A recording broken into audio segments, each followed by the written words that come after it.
हमनी के संस्कृति, हमनी के संस्कार सदा रहे हमनी के साथ। भारत के महान ग्रंथ और काव्य सब के संपूर्ण संकलन सब्सक्राइब करें तिलक।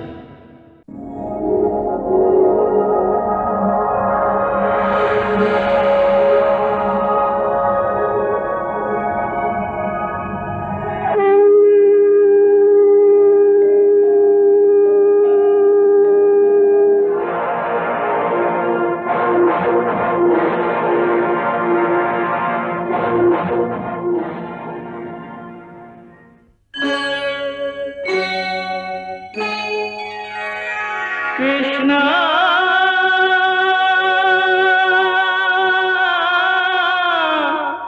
कृष्णा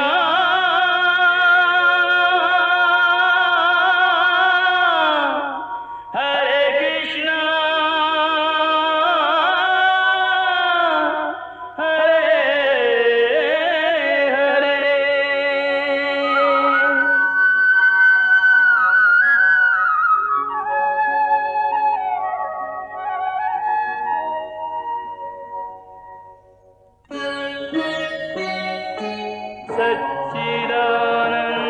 सच्चिदानन्दरूपाय विश्वोपत्यादिहेतवे तापत्रयविनाशाय श्रीकृष्णाय वयं नमः।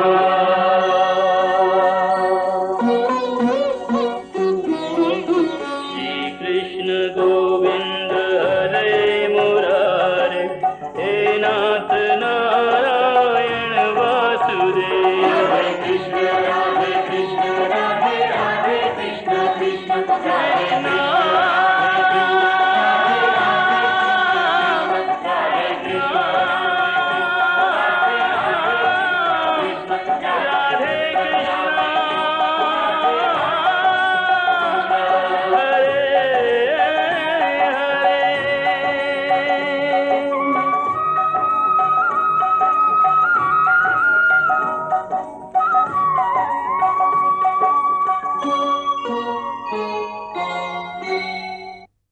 महाराज युधिष्ठिर के विरुद्ध उठे वाला माथा के हमके अपन बाहुबल से झुकावे के हुई।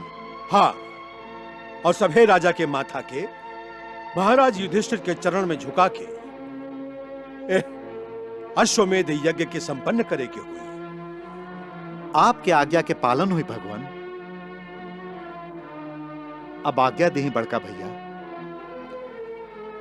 अर्जुन, हम जानत हैं कि तोहरा हुकत एक घोड़ा के रोके के साहस केहू ना करी,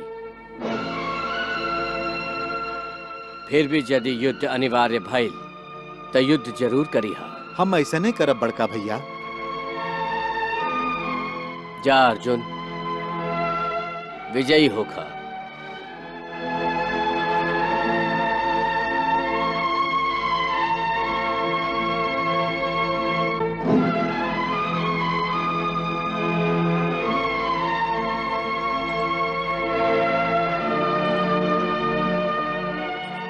हे अश्वमेध, अब ये पूरा धरती तोहार स्वागत खातिर तैयार है। अब जे तरफ बढ़ल चाहा बढ़ा। हमार गांडीव तोहार छाया बन के तोहरा संगे रही। अश्वपूज अर्जुन करे, मंगलमय प्रस्थान।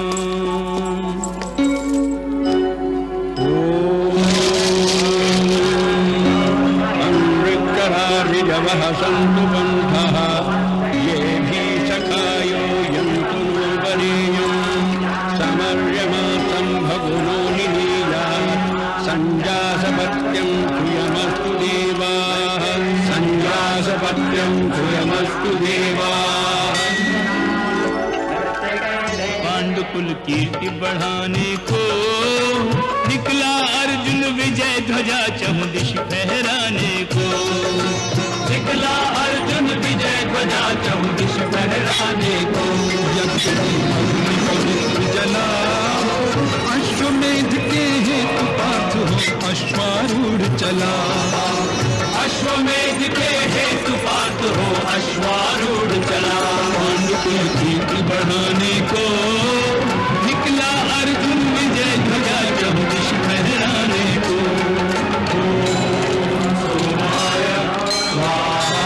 इदं सोमाय इदं नमः। इधर तो हो रहा मंत्रोच्चारण, उधर करिए नृप सहज समर्पण। रूप चरणों में आते हैं, दास बन शीश झुकाते हैं।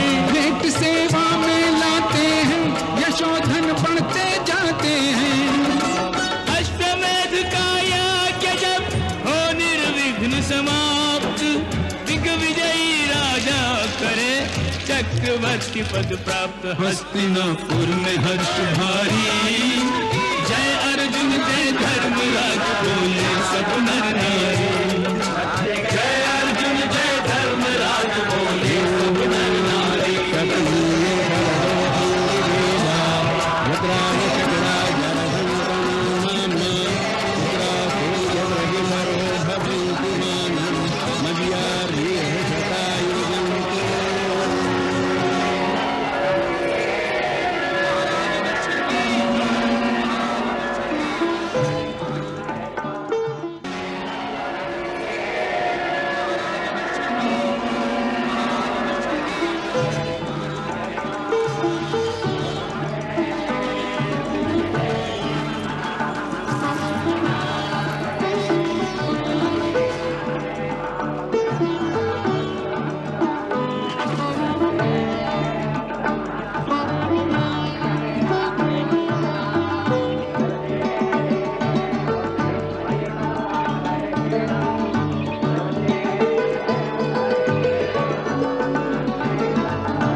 हे महर्षि, हे वासुदेव, आप ही के कृपा के कारण ई अश्वमेध यज्ञ संपन्न भइला।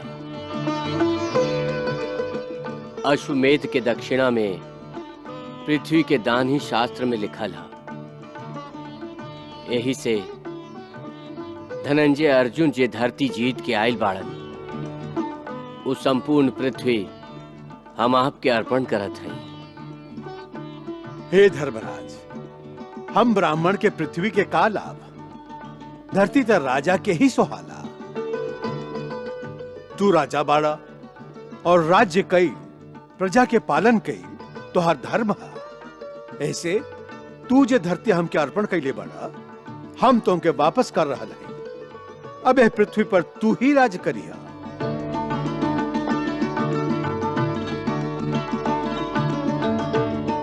हे युधिष्ठिर, अब तू सभे ब्राह्मण की दक्षिणा देके और दान धर्म करके सभे के आशीर्वाद ग्रहण कर। जय आज्ञा भगवान।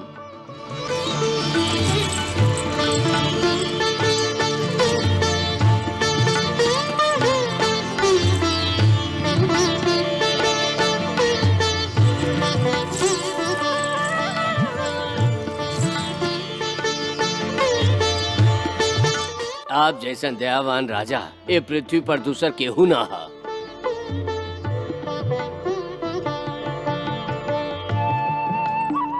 सम्राट युधिष्ठिर के जय होखे। हे राजन, ए ही पृथ्वी के सौभाग्य है जे आप जैसन धर्मात्मा पृथ्वी के पालक बन गई है।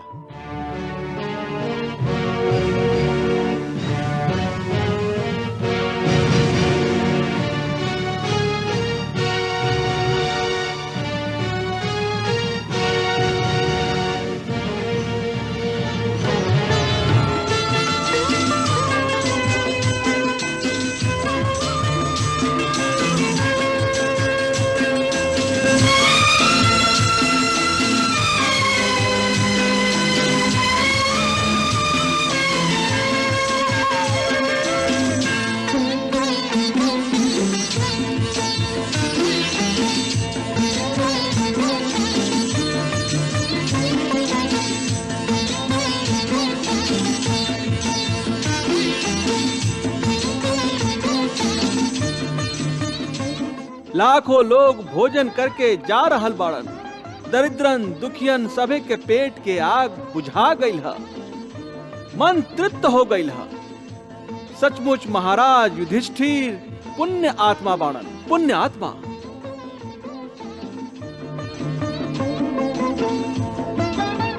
धर्मराज, आप 100 बरिस तक राज करब। हमारा आशीर्वाद हमेशा आपके संगे रही।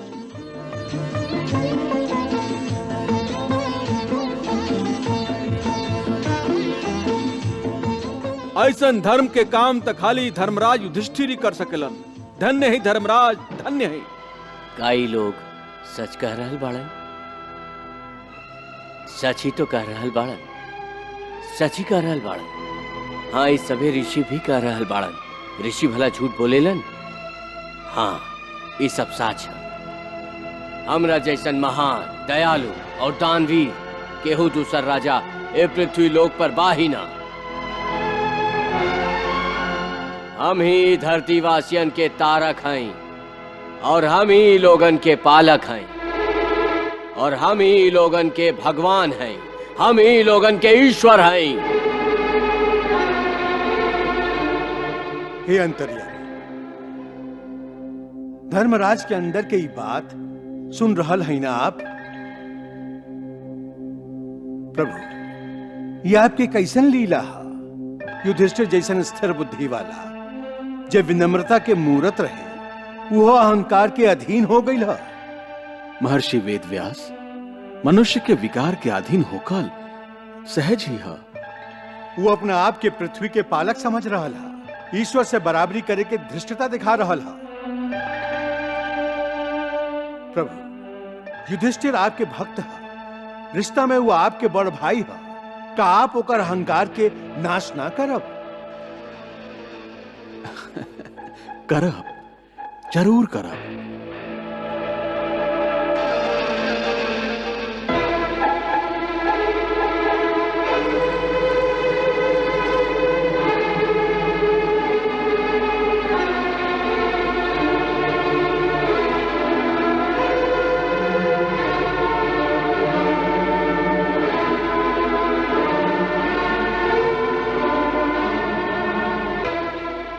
हे धर्मराज, तू एगो पुण्य आत्मा बाड़ा।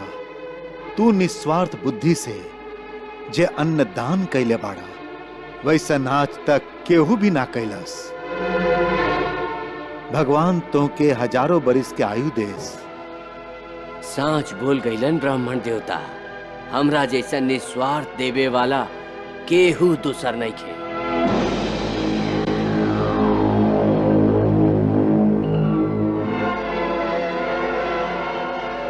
ना धर्मराज, इस सांच नहीं खे, इस सांच नहीं खे।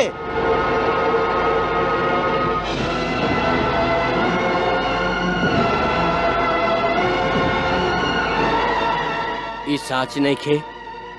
केकर साहसा जे साच के नकार रहल हा। के हऊ? यदि साच कह रहल बाड़ा तो फिर डेरा के काहे लुकाइल बाड़ा? साच बोले वाला ऐसे लुकाइल ना करेलन। हम लुकाइल नहीं की महाराज, सांच के लेखा आपके सामने ही हैं और आप हमके देख ना पा रहा हैं।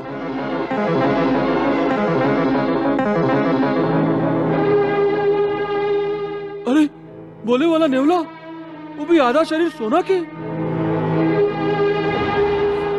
हाँ धर्मराज, हम ही आपके दान धर्म के निस्वार्थ माने से इनकार कैले हैं। बाकी हम तो ये सब कुछ अपन कोनो भी स्वार्थ के पूरा करे खातिर नहीं की कैले। एकर प्रमाण अभी मिल जाई यदि आप हमके आज्ञा दी।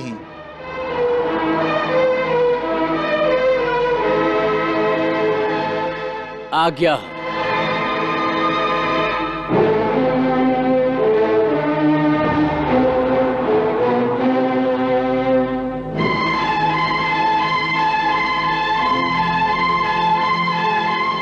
रुक जा, हे विचित्र प्राणी, रुक जा, रुक जा।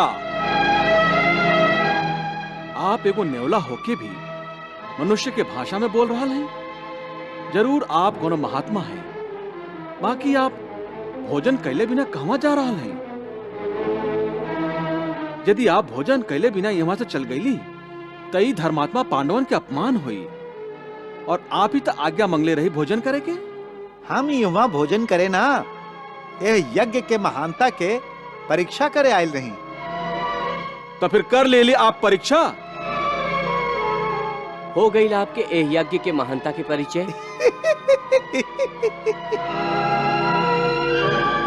आप हम लोग के उपहास काहे उड़ा रहे महात्मन?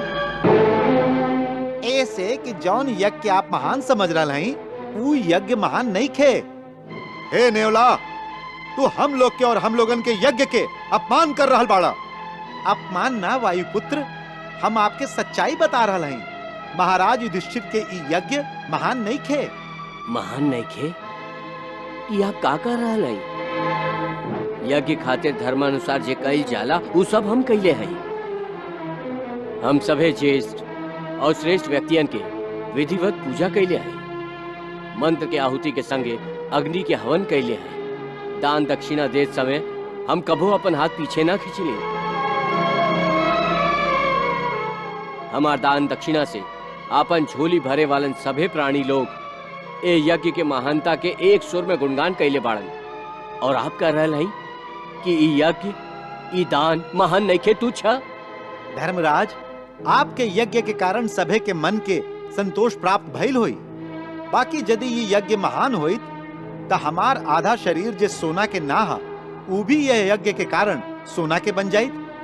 आपके ये यज्ञ तो ओ दरिद्र ब्राह्मण के यज्ञ के बराबर भी नहीं खे, जेकर यज्ञ के भोजन के स्पर्श से हमार आधा शरीर सोना के बन गए रहे। बाकी ई कैसे संभव हो सकेला? संभव हा। हे महात्मा, आप यदि वो दरिद्र ब्राह्मण के तरह यज्ञ कैले रहन, ओकरा के विस्तार से बताई तो सब स्पष्ट हो जाई। जैसन आपके आज्ञा प्रभु। कुरुक्षेत्र के पावन भूमि में काकोती नाम के एगो वृद्ध ब्राह्मण आपन पत्नी, बेटा और बहू के संगे निवास करत रहन।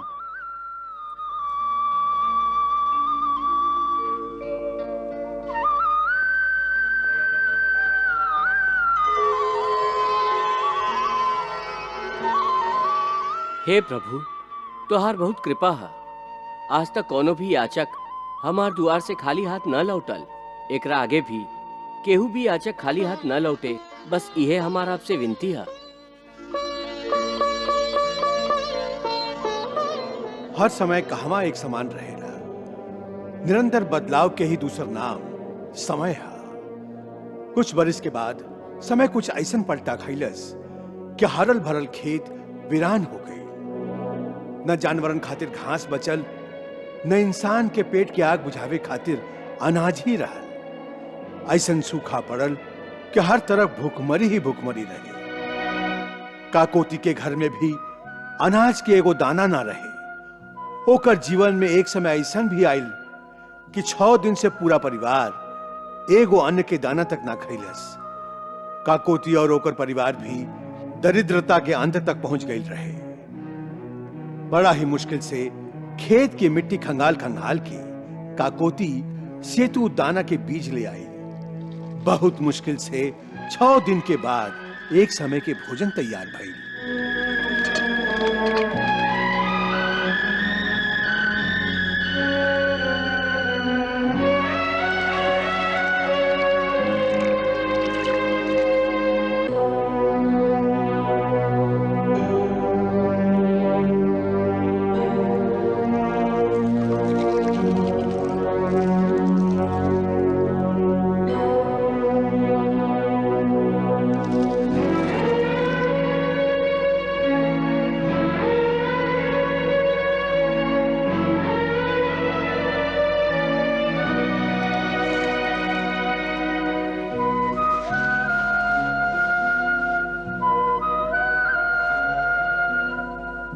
हे धर्मात्मा, अन्नदाता के नाम पर एगो भूखल दरिद्र ब्राह्मण के भोजन कराई।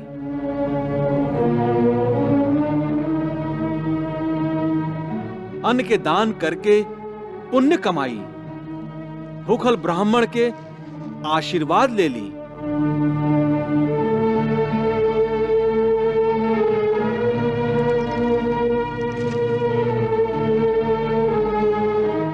का आज एगो दानवीर के द्वार से भी एगो भूखल गरीब ब्राह्मण के खाली हाथ और खाली पेट लौटे के पड़ी?